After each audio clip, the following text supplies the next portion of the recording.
بیٹی ہونا عیب نہیں ہے. ہم آج بھی مسلمان ہوتے ہوئے اتنے ماڈرن ہو گئے, سب کچھ ہے ہمارے پاس, لیکن ابھی بھی ہمارے بہت سارے گھرانوں میں پہلے بیٹی ہو جائے تو او ہو بیٹی ہوگی, دوسری بھی ہو جائے او ہو پھر بیٹی ہو گئی, اور بیچارے کی 3 بیٹیاں ہو جائیں تو وہ بیچاری جس کی بیٹیاں ہوتی ہیں وہ سنتی رہتی ہے سسرال والوں سے, معاشرے سے.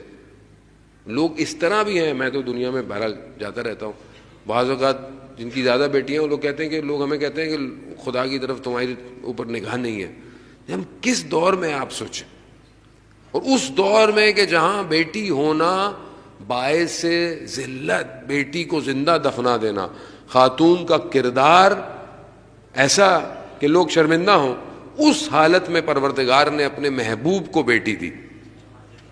تو بیٹی دینے کے بعد کیا کہا, انا آتینا کل کوثر, ہم نے تمہیں کوثر عطا کی. بیٹی بہت امپورٹنٹ ہے. آپ رسول خدا کے گھر میں دیکھیں بیٹی ہے, بیٹی کا رویہ باپ کے ساتھ اور باپ کا رویہ بیٹی کے ساتھ کیسا ہے.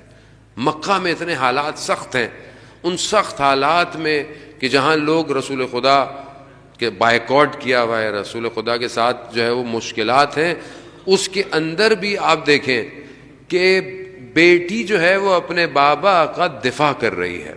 چھوٹی سی ایج ہے مگر جا کر مکہ میں اگر لوگ رسول خدا کو اذیت کرتے ہیں تو جا کے جو ہے وہ رسول خدا کی خدمت کر رہے ہیں. آپ دیکھیں کہ وہ بیٹی نے اپنا کردار, اور رسول خدا بیٹی کے ساتھ کیسے ہیں.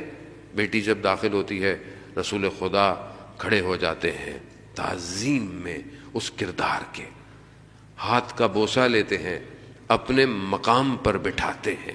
عزیزان محترم, رسول خدا دکھانا یقیناً ان جیسا کوئی ہو نہیں سکتا, لیکن دکھا رہے ہیں کہ تمہیں اپنے بیٹیوں کا احترام کیسا کرنا ہے.